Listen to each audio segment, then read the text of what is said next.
Welcome back to the deep dive. This time, go. we're taking you on a journey through the book of Esther. We've got excerpts from Esther, Courage for a Greater Purpose. Okay. And we're going to kind of uncover how this seemingly ordinary woman became a hero. It's a story full of courage and identity, Okay. and even a little bit of divine intervention. What's fascinating about Esther's story is that it's set against the backdrop of the Persian Empire, Yeah. one of the most powerful empires of the ancient world.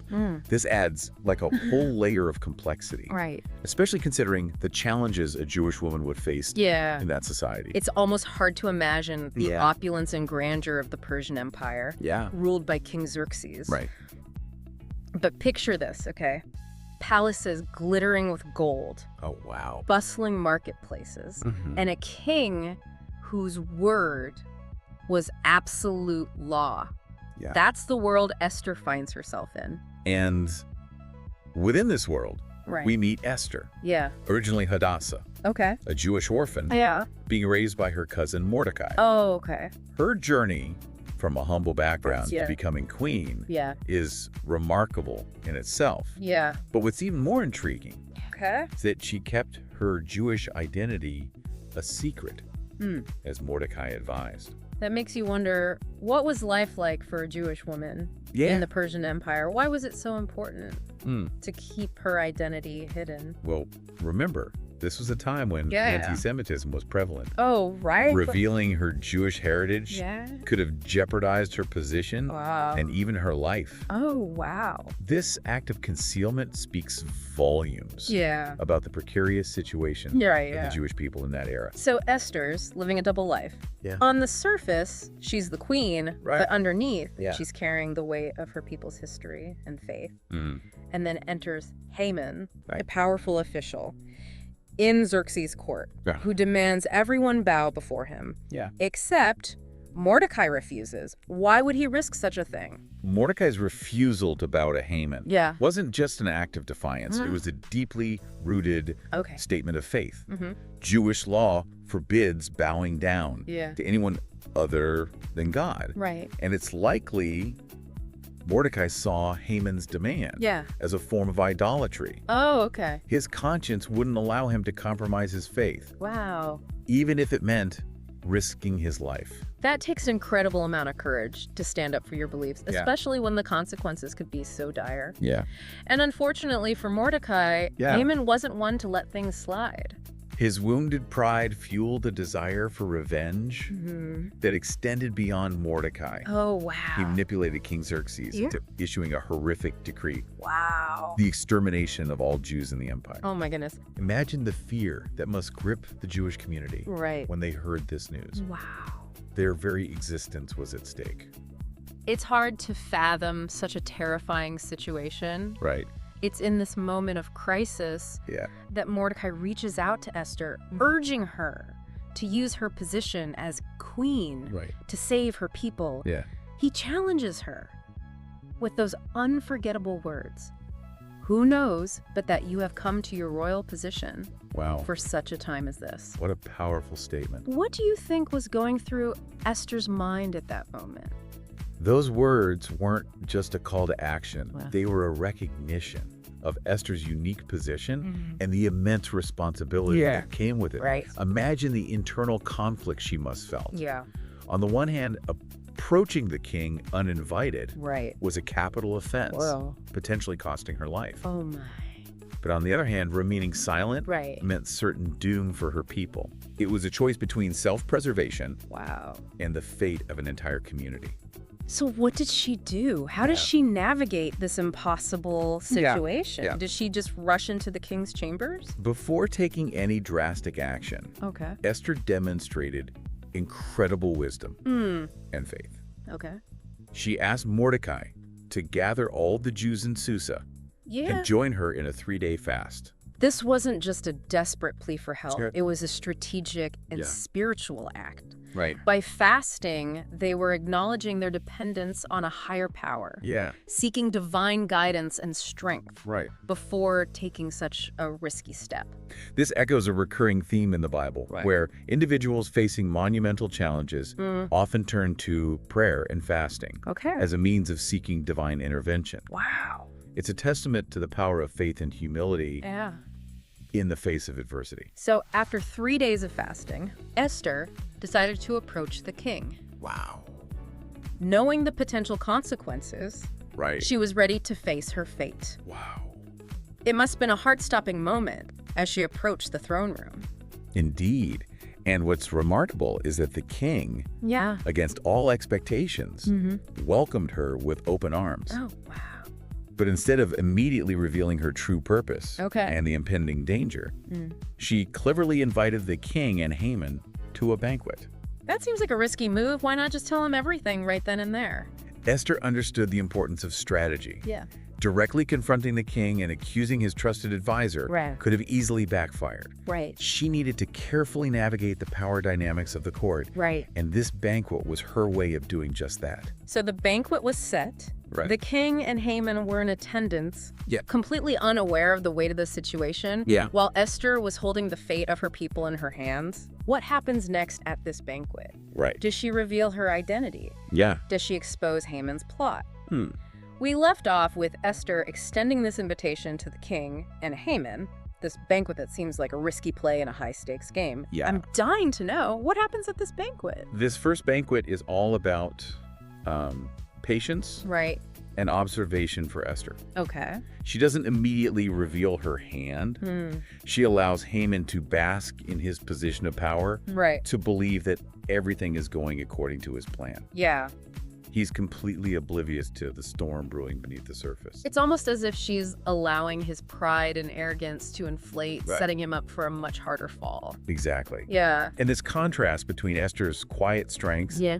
and Haman's boisterous ego is a key element of the story. Yeah. It's a testament to her composure under pressure. Right. But she doesn't let this charade go on forever. Okay. She extends another invitation, this time to a second banquet, where the real drama unfolds. A second banquet. Yeah. It seems like she's playing with fire here, dragging out the suspense. Right. Why not just get to the point? Remember, Esther's a master strategist. Right. She's operating within a complex political landscape, Yeah. and a direct accusation could have easily backfired. Right. She needs to make sure the king is on her side, that he sees Haman for who he truly is. Okay. This second banquet becomes her stage, Yeah. her platform, to expose the truth. So the second banquet arrives, Right. and Esther is finally ready to make her move. Tell me, how did she orchestrate this grand reveal? What happens in that room? Picture this. The king, reclining on his throne, Haman by his side, Yeah. both anticipating another night of lavish entertainment. Right. They believe they hold all the power. But Esther, with carefully chosen words, Well, flips the script. wow. She stands before them, Yeah. and in a moment of breathtaking courage, reveals her Jewish identity. She exposes Haman's plot to annihilate her people, Right. laying bare his treachery for all to see. What a moment. The silence in the room must have been deafening. Yeah. How does the king react? Surely he must have been stunned. Oh, yeah. Maybe even furious at being deceived by his own advisor. The king is indeed blindsided by the revelation.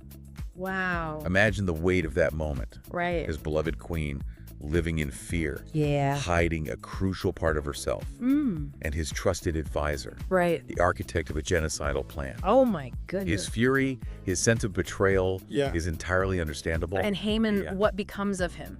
Caught red-handed. Right. He must realize his elaborate plan has crumbled. Haman is utterly undone. Wow. He crumbles before the king, his scheme exposed, his power stripped away. Yeah. The king, enraged by Haman's betrayal, doesn't hesitate.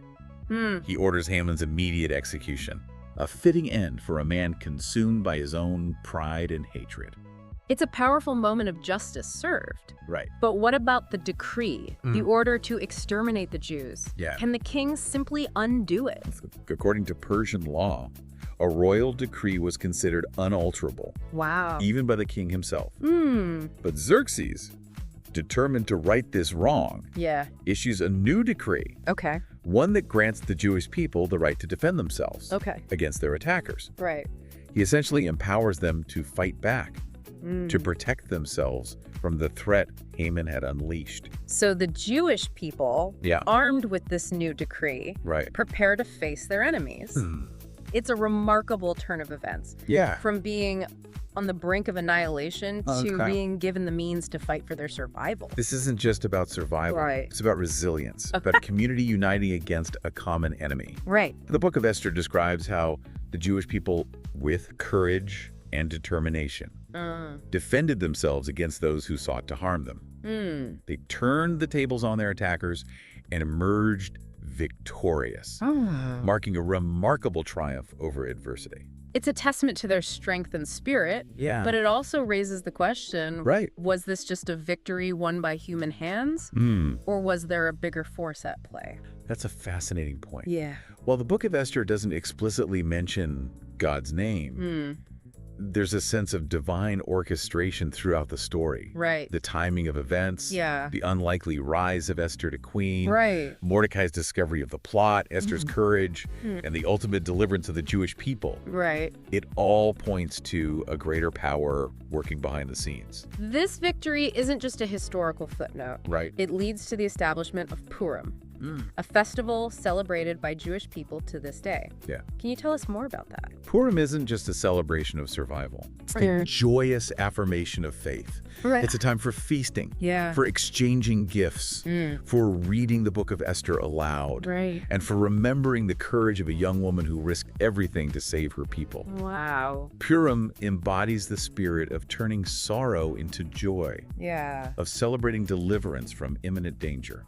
Esther's story transcends time and culture, Right. reminding us that even in the face of seemingly insurmountable challenges, Yeah. one person's courage can make a world of difference.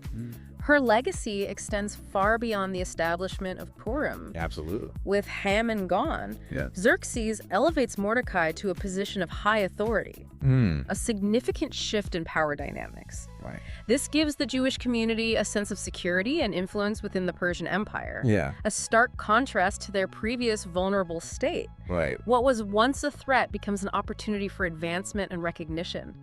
This idea that adversity can be a catalyst for growth and transformation is a powerful takeaway. Right. It's almost as if the Jewish people, having faced this existential threat, emerged stronger and more unified than ever before. It's a testament to their resilience and adaptability. Right. And at the center of it all stands Esther, the once hidden Jewish orphan, Right. now a symbol of hope and deliverance for her people. Yeah. Her story reminds us that even in the darkest of times, courage, faith, and strategic action can lead to extraordinary outcomes. It's easy to look at figures like Esther and think, Yeah. well, that was then, this is now. Right. What does her story have to do with me? Yeah. But I think there's something universal about her journey, something that speaks to the human experience, Right. regardless of your background or beliefs. You're absolutely right. Yeah. Esther's story isn't just about historical events. It's a powerful reminder that we all have a role to play, Yeah. that even seemingly ordinary individuals can rise to meet extraordinary challenges. It's a call to action, a challenge to find our own for such a time as this, moments, Right. and to act with courage and conviction.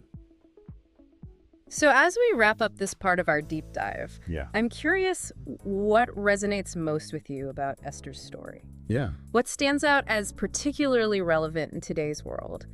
Esther's journey is such a powerful example of taking action when it matters most, but it's also a story packed with these subtle layers, like her navigation of her identity and the sense that there's this larger force at work. Yeah. What really stands out to you about her legacy? It's interesting you mentioned those aspects because for me, it's the interplay of those themes that makes Esther's story so enduring. Right. Her courage wasn't just about bravery. It was deeply intertwined with her faith and her understanding of who she was. You're right. Yeah. It wasn't a blind leap of faith. Right. She sought guidance.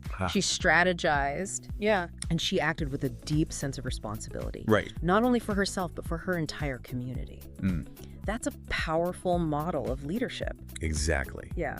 And her story challenges us to think about courage, Yeah. not as the absence of fear, Right. but as the willingness to act despite it. Okay. Esther was undoubtedly afraid, Right. but she didn't let fear paralyze her. She used it as fuel, Yeah. as motivation to move forward. And she did all of this Yeah. while navigating a complex social and political landscape. Yeah. She couldn't just barge into the king's chambers and demand justice. Right? She had to carefully consider the consequences of every action, every word. Yeah. There's a real lesson there in strategic thinking and calculated risk-taking. Absolutely. Yeah. And it's important to remember that her courage was also rooted in her faith. Right. She didn't rely solely on her own strength or wit.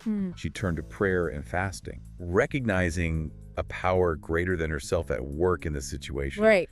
That's a powerful reminder that even in the midst of crisis, Yeah. we're not alone. That resonates with me. It's Yeah. not about denying fear or ignoring the risks. Yeah. It's about acknowledging those feelings Yeah. and then finding the strength, the faith, and the support to act anyway.